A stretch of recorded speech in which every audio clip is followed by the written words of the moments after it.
Good evening. Glad you're able to make it. Kind of hoping we were all be able to get together during this time to continue to work through Daniel, but since we're not, I thought this would be the best option and best way to present Daniel chapter 6 tonight. Hope everyone is doing well and having at least some pleasure in this time of a little bit of uncertainty out there. So let me pray for us, and then we'll get going here.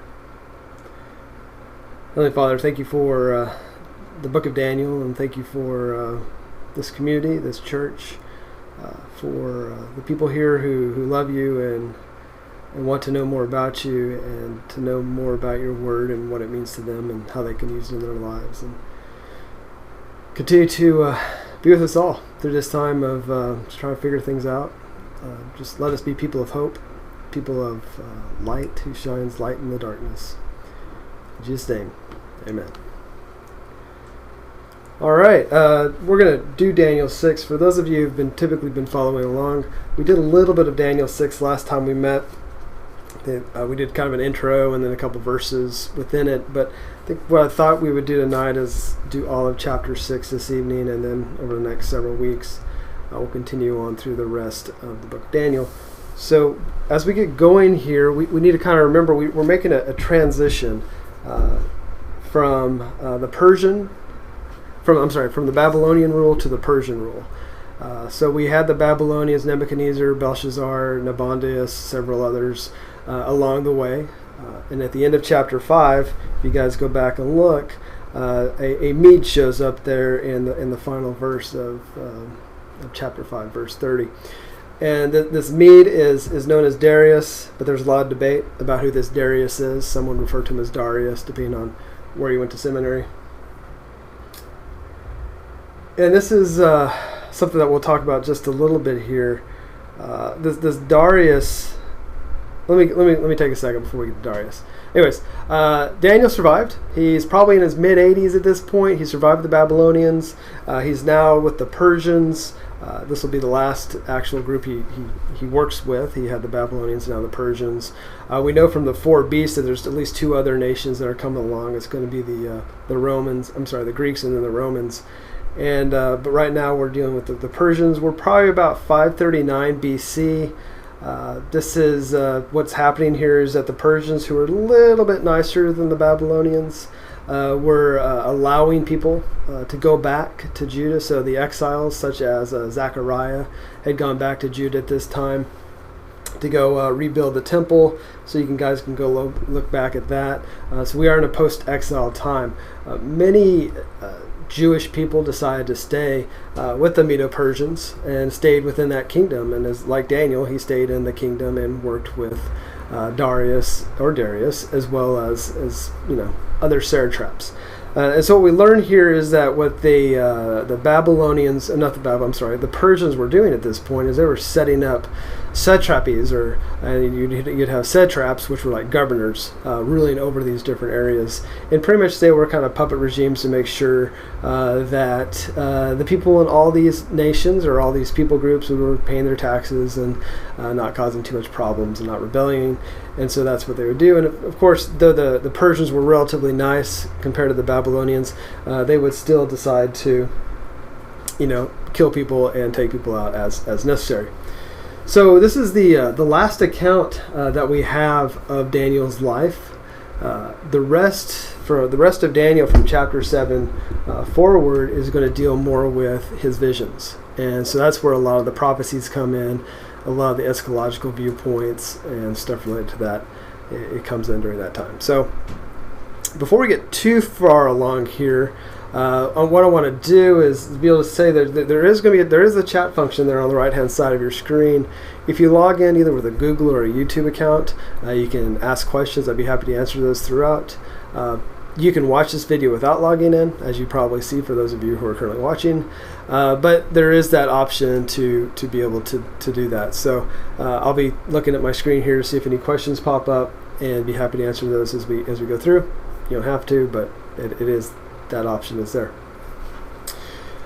The first person we're going to meet and the last person we met in chapter 5 and the first person we'll meet in chapter 6 is Darius. And the thing is that there are actually three different Dariuses out there.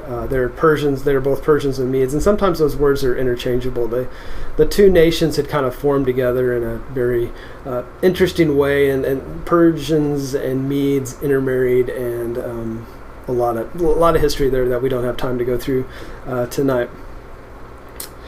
One of the Dariuses we know of, you've probably heard of in Ezra, Nehemiah, Haggai, and Zechariah. But there is another Darius that we know about in Daniel who probably wasn't Darius. He probably had he could have been. Let's just go through who he could have been. Very possibly, he could have been Cyrus the Persian, or known as Cyrus II or Cyrus II. We'll see that in 628 of this chapter. Could have also been a guy by the name of Gubaru, which is kind of a fun name. Not the same as Ugubaru, which we learned about in chapter 5, who was a general of Cyrus's army. But this guy was Gubaru was a governor of Persia, and he was part of the group that helped take out the Babylonians, and eventually could have been possibly put in place. Gubaru, they believe, was probably appointed as a king or a leader over, or a governor probably is a better way to say it, over Babylon in around 539, or some area of Babylon in 539. You remember, Babylon is a huge area. He then would appoint other governors, and we see that there in chapter 6. There's 120 satraps that you see there in verse 1 of chapter 6. So that's one option. We know a little bit of context here that this person named Darius was 62 years old. We'll see that at the end of, we saw that at the end of chapter 5.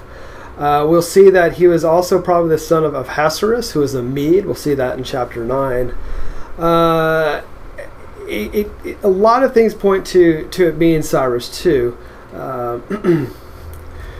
who was the subordinate of Cyrus, or also someone known as Prince Cambyses. It almost feels like we're in a Narnia book series here at this point as we go through all these fun names. There is disagreement about that, since there seems to be a separate person in verse 28 of chapter 6 who's known as Darius. There's also some debate about this Darius not being Gubaru, but not also being Cyrus, or even possibly being a guy, like I said, Cambyses is another name. But he wasn't 62 years old during this time, and did not become king of the empire until 529 BC, so we're about 10 years ahead at this point. So his first year could not have preceded, of course, Darius's third year, 536. There's even more complication here. Cyrus and Cambyses, they were not Medes. There seems to be evidence that there was a Mede here, because they're not related to Ahasuerus. That's always a fun name to say. So there's just a lot going on here. The debate can go on further and further about who Darius was based on who his mothers were, or who his mother was, and who his father was, and that sort of thing. So we'll go a little bit deeper into it, because I know you're just dying to know more about who this Darius guy is, because he plays a very large role here. As we look at Daniel and the lion's den, there's a significant role. Remember Belshazzar. Belshazzar was the king, the very last king. Well, he wasn't really a king. He was kind of he was a co-king. He was actually the prince of Nabonidus, who was supposed to be the king during the last chapter 5. Belshazzar was put into place, and he's referred to as the son of Nebuchadnezzar, but he was actually the grandson of Nebuchadnezzar, as we know, because the use of son there was actually descendant, and there's some references back and forth to that. So we have Belshazzar who played that role, and then we have this Cyrus, or this Darius, who came in, and there's some people who would say that Darius and Cyrus reigned simultaneously. Very possible that happened. You could also see that you could bring Gubaru back into this, and I think he's the most solid guy. He's the most solid option for this, based on everything I've seen. He would have been about that age, the age that we see 62 years old there at chapter 531. Very likely that he had a role in being a governor already, and was being brought in to continue to keep the role of being governor.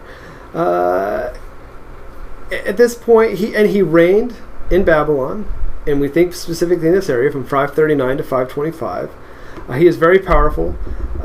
He is known based on a lot of different Babylonian texts.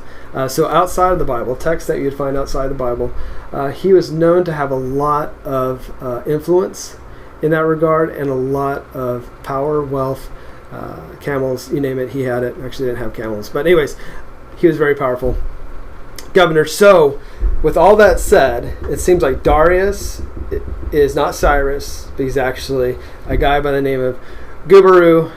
And I'd probably, Gubaru just sounds fun because it's Guber, but it could be Gubaru. You probably need some more guttural into that. But anyways, that's who this person is. And I know that it is something that was dying. You guys were just dying to know. And it's something that you'll never have to really think about again. But it is something that I find to be interesting. What is fascinating about this is the geopolitical implications of the Babylonians and the Persians, how they did not like each other, how the Persians eventually took over the Babylonians because the Babylonians got a little too arrogant, having a little too much fun, and the Persians came in, and they actually didn't see them coming in until it was just way too late. So you see all that sort of stuff, and Egypt played a role in this, and there are other nations involved that you don't really get to hear about unless you look at history outside of the Bible. And there's a lot of just geopolitical stuff going on behind the scenes that we see here that leads to all of this. There's a lot of context, a lot of stuff that we deal with a lot of polytheistic stuff that we're going to see related to Daniel's belief, being a monotheistic person, which some people would even refer to him as an atheist because they only believed in one God versus multiple gods. That was a problem also for our friends in the Gospels, but that's a whole other story and a whole other class we'll be doing on that. But without further delay, let's jump into Daniel chapter 6. I would ask you to read, but it'd be hard to do that unless you wanted to type it out word for word as we did this, but that'd be tedious. So let me read here from chapter 6, verse 1.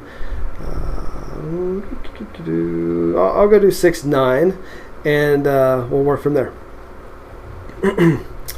It seemed like a good idea to Darius, to appoint over the kingdom 120 satraps. So satraps, as I said, were governors. 120 of them.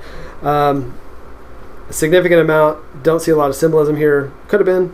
You guys could probably look that up if you want to, but I haven't seen anything related to that. Who would be in charge of the entire kingdom.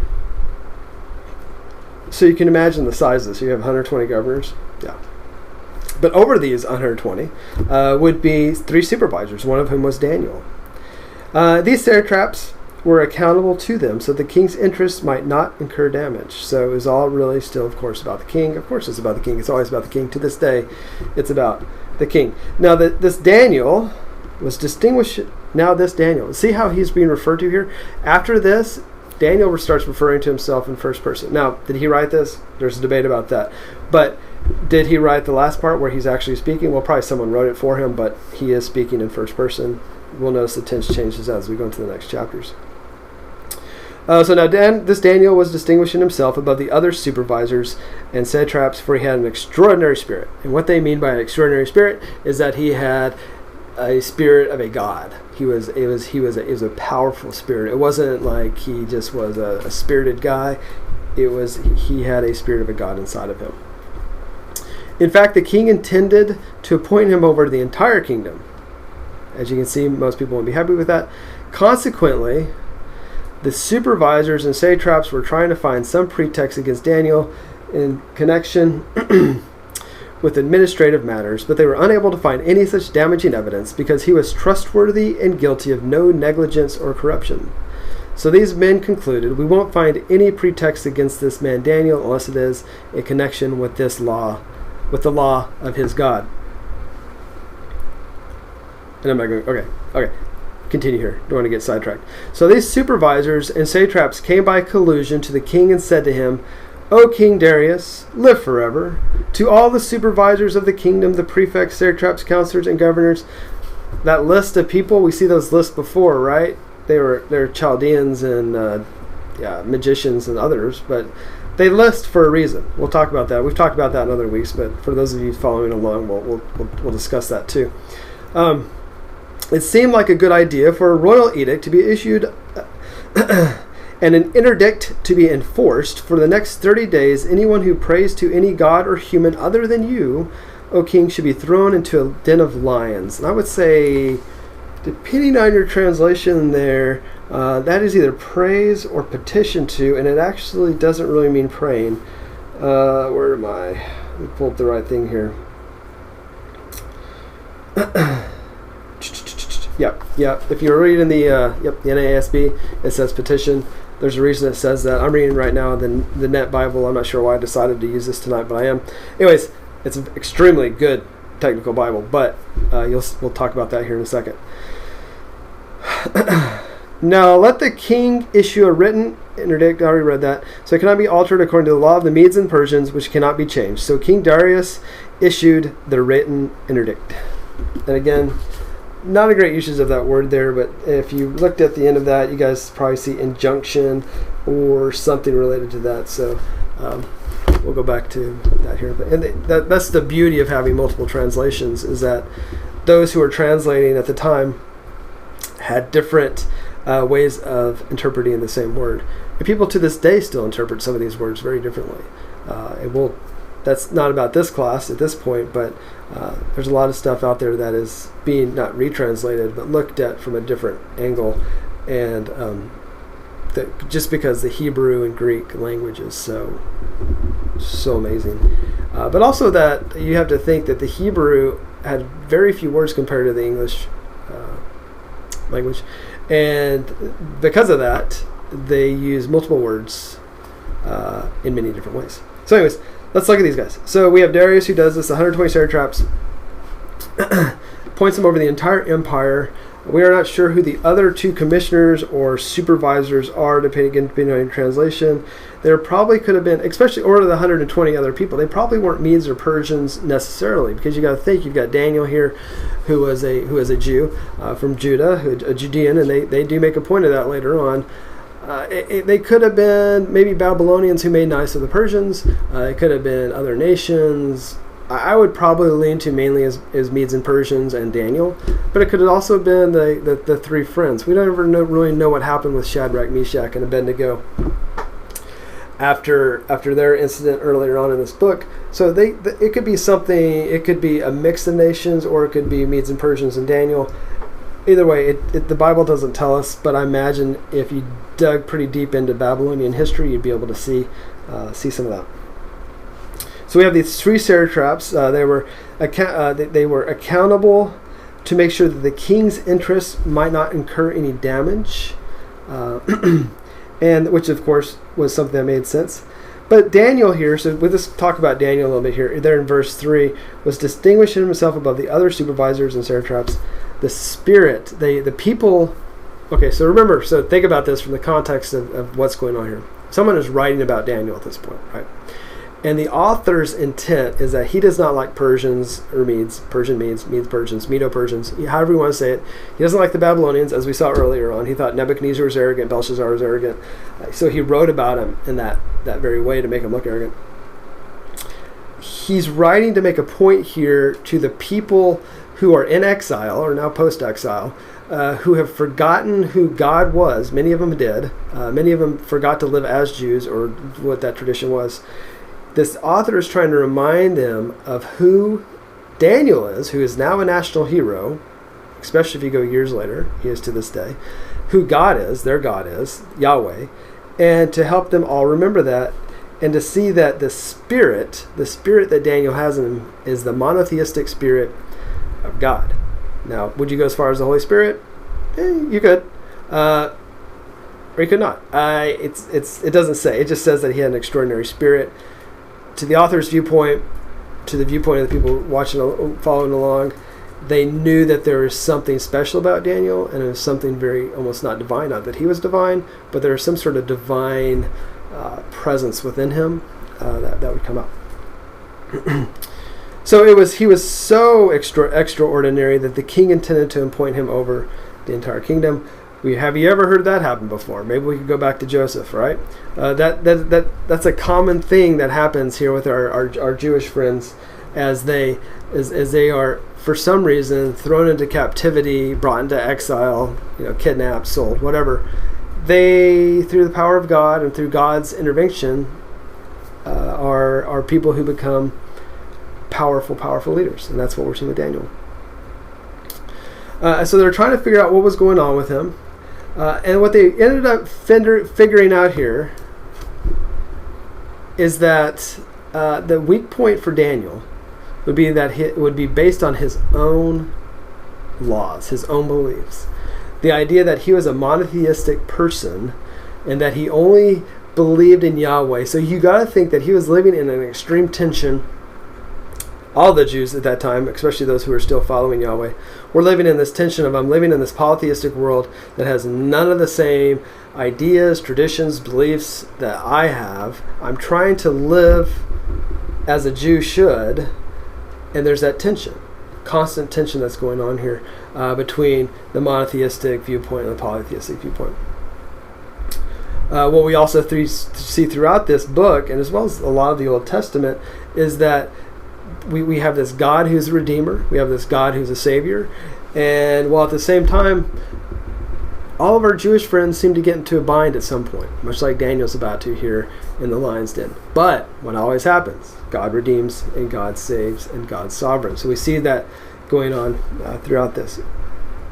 So as we go into verse 6, they were not able to find anything, any sort of damaging evidence. He was a very trustworthy guy. He didn't steal things. He wasn't lying. He wasn't going to the king and trying to manipulate the king in any way. He wasn't stealing extra money, taking taxes that he didn't need to take. Apparently he was doing everything extremely by the book, and the only thing that he was doing is that he would pray to his one and only God, and he wouldn't pray to the other gods, and that would really upset these people. As you can see, anytime you go against the culture, just like Daniel would, anytime you go against the culture, people are going to go against you. People will fight back against that because it makes them uncomfortable. So we continue on here. So in verse 6, they came to the king, and the way you say, "O King Darius, live forever," that was, if you didn't go in and introduce yourself that way or praise the king, you got to remember a lot of times the kings, governors, whoever this person was, but the people in charge thought they had some sort of divine ability or were divine themselves. And so the idea of, "O King Darius, live forever," I'm going to walk in and say that because I want to get on your good side, because what I'm about to say is probably a favor, or I'm going to ask you to do something that you may not want to do, or I'm going to manipulate you into doing it, or I'm going to figure out a weak point, or identify your arrogance, and how am I going to get into this and figure out who you are and how I'm going to manipulate you. So they come in and they do this. So we have this monarchy, this king who is leading, who thinks he's divine, and who's highly looked upon, because he's like, "O king, live forever. You're the most fine. You're this all powerful person." You have to remember Nebuchadnezzar thought that. As we looked in earlier on, other kings thought that. Jewish kings thought that, to be honest. There are some who thought that, and it was just very. It's just something that they had very much had to deal with. But the idea and the tension that the author is trying to put into this here is that you have Yahweh, who is truly the powerful king, who is going to live forever, and you have this earthly king, who is Darius at this point, who possibly could think he could live forever, and you have this tension. We're getting this. The tension is starting to build, and it's going to end up with Daniel thrown into a lion's den. But there is a tension that is going to build here. You also have to look at this as that they look at the government, not just the king, but the government as being all powerful. The government as being all sovereign. And again, contrast with the all sovereign government, contrasting with God, who is truly sovereign, truly in control. So we continue on here. And so to all the supervisors of the kingdom, the prefects, satraps, counselors, and governors, to all of them, it probably wasn't all of them. There were 120 of the just satraps alone. I bet they didn't all just show up. There's probably a core group who just wasn't really happy with what was going on and felt that Daniel was getting a little too much power and needed to bring this guy down a little bit in order to so they could be powerful as well. And so they come in. They come in to manipulate another king. And it wasn't that they were coming in as like a committee to kind of say, hey, this guy's really kind of not our guy. We don't like him anymore. He's praying to this other god. We don't really appreciate that. He doesn't really like you, king. That sort of thing. It wasn't like that. They came in, and the words and the usage that you see here is that they were looking. This is a witch hunt. It was a angry throng of people who were coming in. That's distracting. They were coming in, and they were. It's a witch hunt, and they were coming in to get Daniel. They wanted to take him out, and they wanted to manipulate the king. They needed, like I said, they wanted to find the arrogance of the king, and they wanted the king to make a law, literally a law, that would allow Daniel to eventually get killed.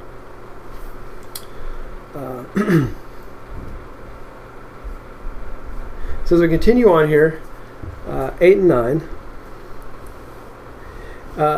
They tell the king pretty much what he needs to do here. I'm going to switch over to another version as we go through this part, just because it's a little bit easier to work through.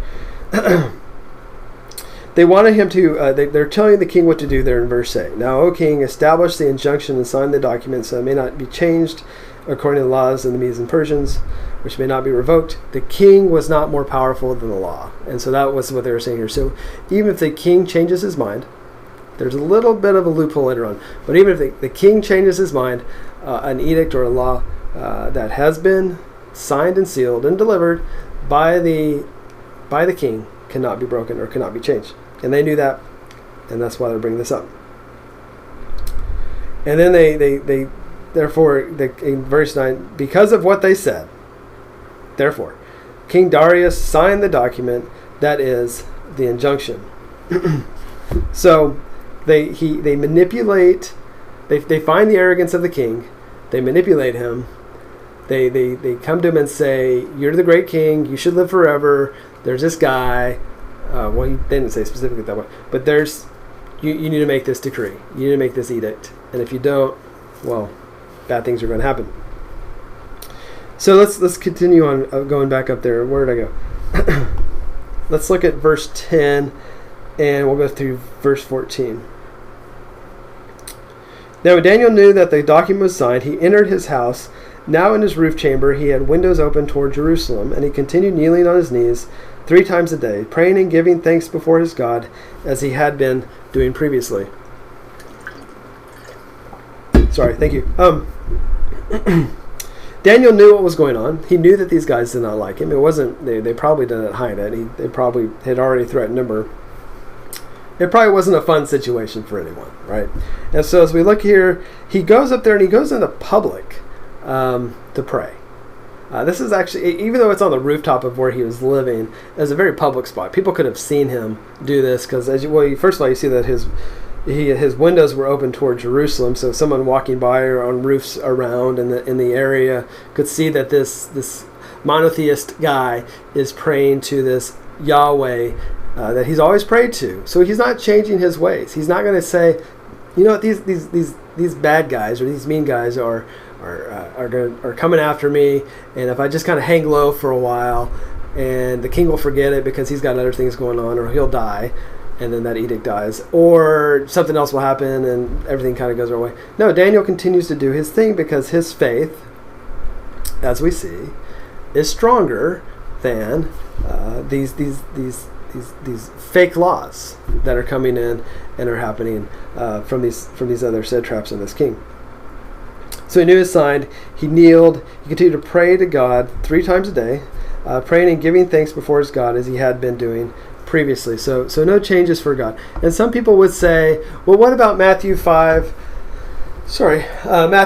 5 through 6, where it says people shouldn't pray in public. But there's a reason for that. There's a reason for why he was doing that, because we had our Pharisees and other related moralistic friends, Jewish friends, who were out there in the middle of the city streets or on the street corners or whatever, and they were praying out loud and these very just wonderful, beautiful, in their mind, prayers to God, and just being loud and boisterous about it. Is mainly for their own fame and their own gratification. Now, yeah, Jesus is not like that. And that's why he talked about it. he did not, as we know, Jesus was not a big fan of the people who were self-righteous, trying to make themselves look good, the moralists, and that sort of thing. Daniel, on the other hand, this is what he does. He probably opened the windows every day to Jerusalem. He's not just kind of, hey, I'm gonna now open my windows today to Jerusalem. He was doing that because that's what he did. But at the same time, what he's doing is that he's doing this as a form of rebellion against those who are oppressing him, oppressing his people. Though he was someone who obviously was against Daniel with the Persian king, he at the same time still was significantly a Yahweh follower, and he did not want to acknowledge the power of the king. He wanted to acknowledge the power of God, his God. So as we go on into this, in verse 11, then these men came by agreement and found Daniel making a petition and supplication for his God. They didn't happen to walk by. We all know this. They were stalking and spying on Daniel and just waiting for him to make that mistake. Of course, it didn't take that long, because it seems as soon as Daniel knew, he went ahead and prayed. So it's not like Daniel waited a week and it took a week for these guys to figure it out. It happened pretty instantly when it was all said and done. Some would say that the way they found Daniel, the usage here is probably really nice. It's probably nicer than what really happened. Let's see if it says a little bit different here in this translation. I can't remember right off. It came by collusion. That's a little bit harder word. Some would say that the word collusion there in verse 11 probably would have brought him a little bit more like they barged into Daniel's home. Barged in as in they were just really looking to find him, and they wanted to surprise catch him. I could see the usage there for that, but it's either way, they're spying on him. So as we continue on into verse 12, it's getting more and more exciting every minute as we go forward here. So they see Daniel doing, and as they go into verse 12, they approached and spoke before the king about the king's injunction, and they asked him a question. Did you not sign an injunction that any man who makes a petition to any god or man besides you, O king, for 30 days is to be cast into the lion's den? Again, Daniel could have hid out for 30 days, right? I mean, if it's 30 days... Oh, thank you, Carly. Is mobbed. Oh, I like that. Yeah, mobbed for the word of... like the collusion or going in. So yeah, barging in. So they did that. So anyways, thank you. Good comment. It's good to have a comment there. As we continue on here, they try to remind the king, and they ask him a question about it. It's almost like, did you forget? Or are we not clear? Or is there some way that this guy wasn't clear? It's very odd how they're acting this out. So anyways, they asked the question. The king had a reply. The statement is true, according to the law of the Medes and Persians, which may not be revoked. That the king said this again, he's kind of setting him up to he's going to have to do this no matter what. He is not above the law as this continues to go forward. Oh sorry. Just a second. There we go. All right. I have to ask Brian Chittenden about those lights going off when we're not moving enough. All right. Anyways, as we continue on here, in verse 11 and 12, they report Daniel's actions.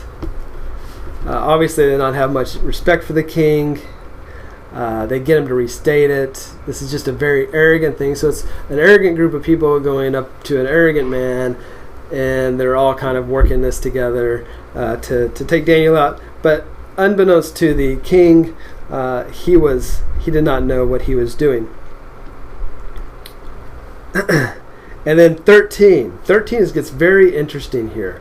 And some would say that there's a very much anti-Semitic instance here. I mean, if you look at verse 13, they remind the king. So let's look at 13. Then they answered and spoke before the king. Daniel, who is one of the exiles from Judah, as in he is not one of us. He pays no attention to you, O king, or to the injunction which you signed, but keeps making his petition 3 times a day. So he continues to pray to his God 3 times a day, right? So there's a lot going on here. First of all, you have the anti-Semitic, xenophobic idea, or just racism in general against this Jewish man or this man from Judah. So you have this going on. You also have the idea, and this is where it comes a little bit more on the religious side, is that the idea of the petitions is that the people would bow to the king or pray to the king or put a petition to the king, and the king would then take that and as a priest and take that to the gods. And so the king is acting as a priest. And again, that would be completely counter to how the Jewish people would look at this. Like, of course, you would pray to God, or you would make sacrifices at the temple, and the temple would be the priest would be an intermediary and all that. And so you have this pagan priest kind of being an intermediary between, the people and the pagan gods. And just like you'd have the intermediary of the priest and Yahweh and the people, and you have that in between as well. And so the author is making a point here related to how the pagans are trying to pervert this idea or this way of this religious way of the Jewish people. And so we have that, like I said, you have the racist side of this. You have them kind of beaten down or mocking the Jewish belief and how they petition. And so for the most part, they're calling out Daniel, who is supposed to be, at one point, head over all the kingdom, according to the king. And so you have all that happening here in verse 13. So it's a very, very important verse as we look through this. As we go into verses 14 and 15, we see that the king is not too happy about this. Then as soon as the king heard this statement, he was deeply distressed. And he set his mind on delivering Daniel, and even until sunset he kept exerting himself to rescue him.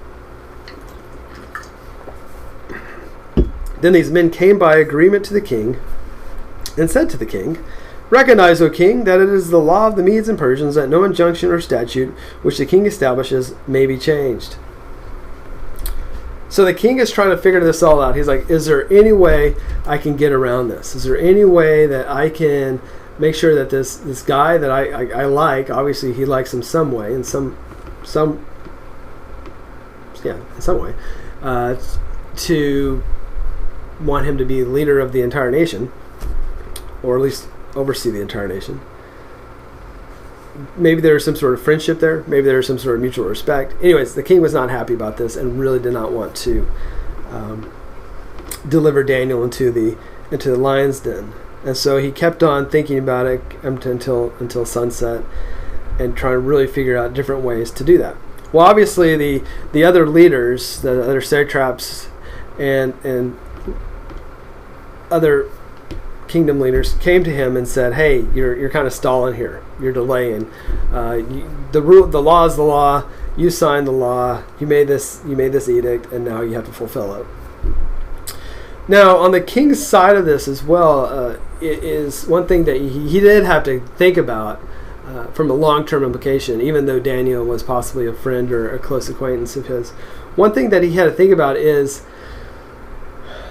for political reasons, if he were to say, you know what, I'm gonna just kind of throw this one off to the side. This Medo-Persian law that I've established, I can't revoke it, because if he revoked it, that could turn into a free-for-all. It could be almost literally political suicide. It could have been to where the people now decide to overthrow this weak king who can't keep a promise. It could be one of the things where anarchy and social disorder happens because, well, the king has no power because he won't even keep a simple injunction such as this. So there's that tension too. So he has the tension of, he has a friend who doesn't want to get thrown into the lion's den. He also has the tension of, well, also don't want this place to go into mass chaos and anarchy. And anyways, the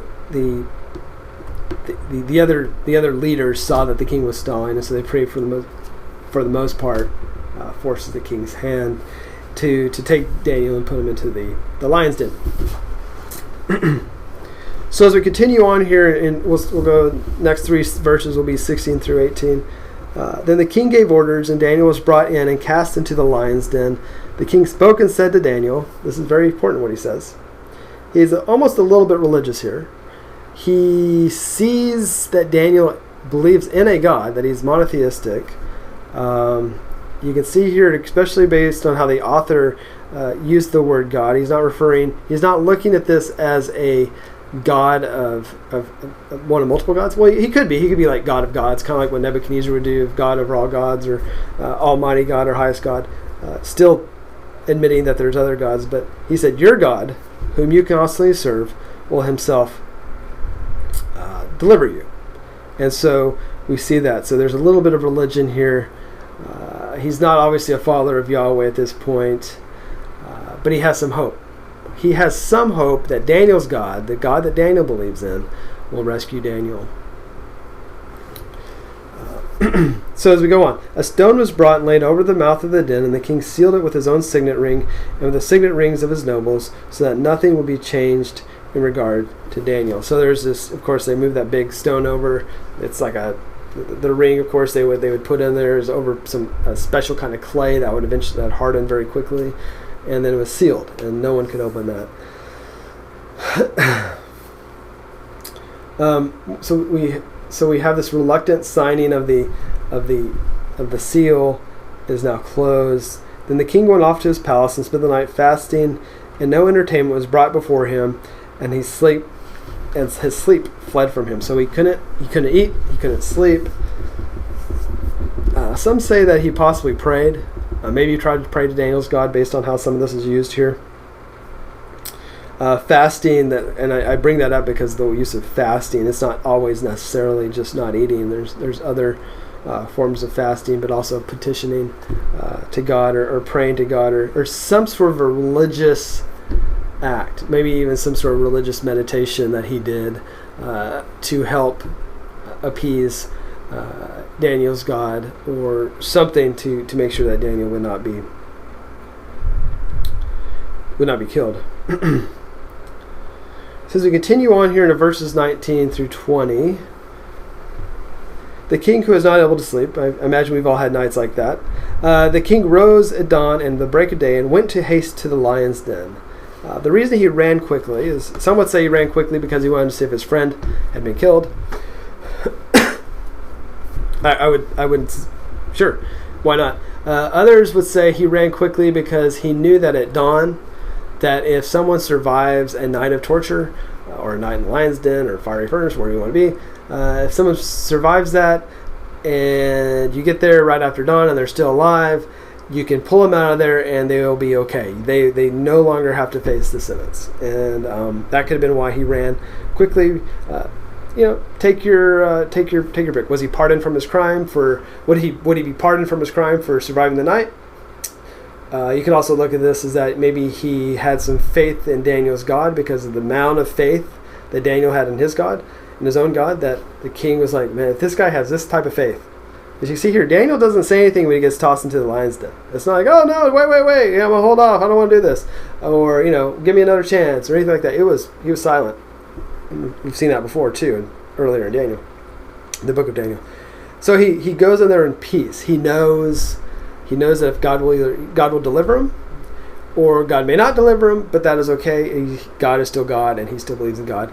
Again, kind of like Esther, when she made that choice to tell the king that she was a Jew, either that would go really well for her and the people would be saved, the Jewish people would be saved, or it'd go really bad for her and she'd be killed and bad things would happen to the Jewish people. But either way, she had to do something, and she knew that God would be faithful. And that's a similar sort of situation that we have here with Daniel.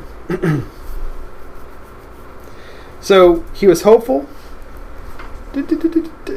If you go into verse 20, when he had come near the den to Daniel, he cried out with a troubled voice. He was hopeful, but yet he was a little bit of doubt, a little bit of anguish, as we see here. He kind of got there, wasn't quite there. Then he spoke to Daniel. Daniel, servant of the living God, has your God, whom you constantly serve, been able to deliver you from the lions?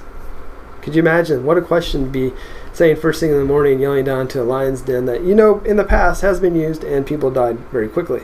And so there's this ongoing kind of underlying thread of hope and faith throughout all this. And so we continue to see that here.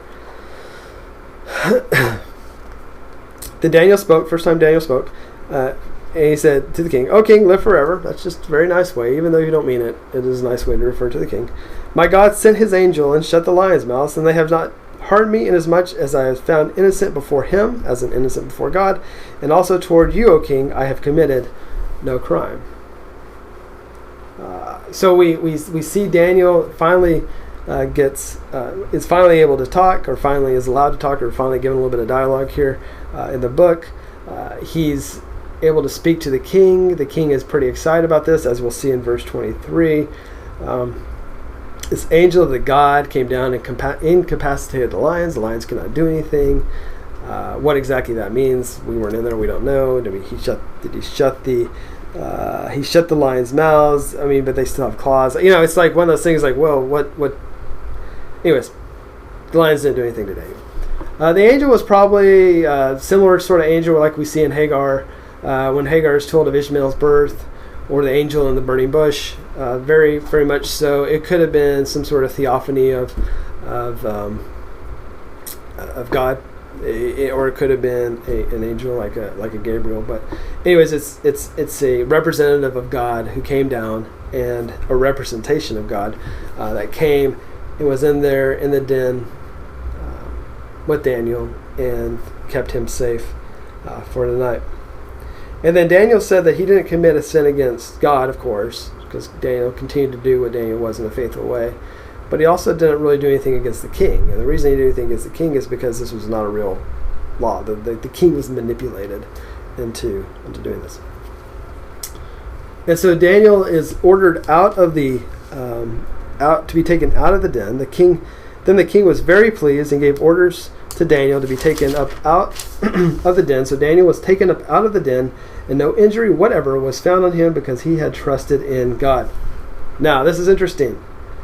It wasn't, Daniel didn't say, "Hey, nothing happened to me because I trusted in God." No dialogue there. The king didn't say it. This is something that the author entered into this for the people who are reading this to see. The reason that this man was saved, the reason that this man was not injured, was because he was faithful. He was faithful to God, he trusted in God, and God rescued him. And so that is something that the author has inserted into this text. You're kind of a little extra piece of information for us here. As we continue on, we see some really bad things start happening to the bad people. The king then gave, I'm in verse 24, the king then gave orders, and they brought those men who had maliciously accused Daniel, and they cast them, their children, and their wives into the lion's den, and they had not reached the bottom of the den before the lions overpowered them and crushed all their bones. So, again, kind of give us a good idea. These lions were probably hungry. The lions were obviously very fierce, ferocious. And they didn't like anyone. They would eat you as soon as you landed, or not even landed, in the den. There's a lot of debate about the children. Some would say it was just the sons, because the sons who were the ones who'd be, of course, next in line. Others would say the children were the boys and girls, daughters and sons. Most likely, it probably was everyone. It probably could have even included pretty much anyone who was in the household. It could have included, cousins and servants and everything. And the reason they would do that is because they didn't want any sort of rebellion or any sort of a group trying to, we're all now really upset with the king because of what he did, and he allowed this Jewish guy to be free and now continue to rule. Because of that, we're now going to rebel. We're gonna start a rebellion. And so, in order to avoid that, the king knew, and most kings did during that time, is that you just don't kill the people who cause the problem; you kill all their family too. And that way, you have a whole lot less chance of a rebellion when that happens. So, very unfortunate, and that is just kind of the way it worked back then. And so, because you got to think the kids probably didn't have a whole lot to do with this. The wives probably didn't either. Anyways. And so finally, as we wrap this up, we have one more time where a pagan king elicits praise on the Jewish God. So once again, he worships God, or you could say worships the Jewish God, or heaps praises upon him. And we see the sovereignty of God. Again, the sovereignty of God being seen here is that this very, I mean, if you look at the Persians were extremely powerful people, and that you have the sovereignty of God controlling, directing the Persian nation, the Persian country. So you see that here. So as we read through here, then Darius the king wrote to all the peoples, nations, and men of every language. Think of Babylon. Who are living in, because we've seen this before. That's the reason I brought that up, is we've seen all languages, or all the languages. This is just kind of helping repeat the history here. Who are living in all the land, may your peace abound. Isn't that nice? To have a king say that. You just hope all kings would say that, or all leaders would say that. I make a decree that in all the dominion of my kingdom, men are to fear and tremble before the God of Daniel. Not Daniel. Not the gods of Daniel, but the God of Daniel. For he is the living God, enduring forever, and his kingdom is one which will not be destroyed, and his dominion will be forever. He delivers and rescues and performs signs and wonders in heaven and on earth. Again, what this king is saying is pretty much the God of creation, the God of everything, the sovereign God. He's saying it without saying it. And it's not just on earth that this happens. It's not just within this kingdom that this happens. It is heaven, so everything in the heavens and everything on earth. Who has also delivered Daniel from the power of the lions. So Daniel enjoyed success in the reign of Darius and then the reign of Cyrus the Persian. Again, 620, I talked about that earlier. Who's this Cyrus guy? Well, wait. Yeah. Something to think about here is that God did not do this miracle to impress the king. He did not do this miracle to impress Daniel. Did not do it to impress us. He did not save Daniel for Daniel's sake. That was not the point of this either. Instead, Daniel was saved so that God could show that he is a God who saves and show that his power to a lost king to a lost dark world, right? So which is kind of what our deal is, right? Is that as people who believe in God, as people who are believers, we are to be the light. We are to be the light in the world, and so other people can see in this dark world, who are lost, who are however you want to refer to people who do not know who God is, who lives maybe lives of hopelessness and darkness, that we are the reason things happen the way they happen, many times good or bad, are to point back to God and to point back to who God is as the sovereign, faithful God that we can trust. And that's what the king is saying here. That is what he's telling the people, and this is the life that Daniel was living. That through all this, so even with Shadrach, Meshach, and Abednego and them in the fiery furnace, it wasn't about them coming out without smelling like fire or smoke.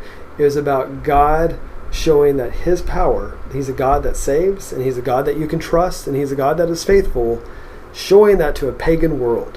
And that is what we see here with Daniel in Lion's Den, is that to a pagan world, it is unbelievable to those who do not know any better, to those who do not know who God is, to see that this man would be saved. And again,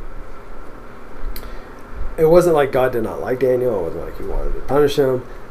It was, or put him through all this. It was that God uses his creation to glorify him and to point people to him, to see who he is and see his power, his sovereignty, and his faithfulness for all of us. So that's where we are. We are going to jump into chapter 7 next week. We may do a pre-recording of this next week, and I'll just put it up, and everyone will be able to watch it whenever you have time to watch it. We can do that. Feel free to text or comment back if that's what you like, or prefer just meeting at 6:30 every Wednesday night. I'm okay for the most part either way, depending on the schedules. But anyways, next week we'll be in chapter 7, and we'll probably just, based on where we are right now with our current situation here, we will do a chapter a week for the next couple weeks, and then in chapter 12. And feel free to email me any questions or thoughts, and we can bring that up in the next time we meet, and see how this goes. So I appreciate everyone joining. You guys have a good evening. Thank you.